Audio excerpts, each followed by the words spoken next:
Sa nakaraang video, pinakita ko kung paano gumawa ng bagong account.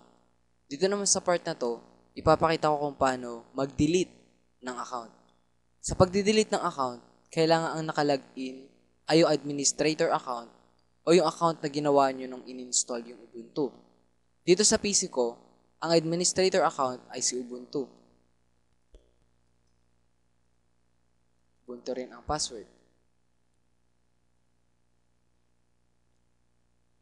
Tatype nyo sudo del user tapos yung account na i-delete nyo.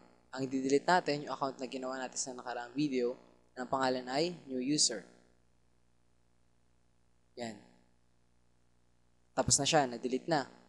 Kung subukan ulit natin ilagin siya,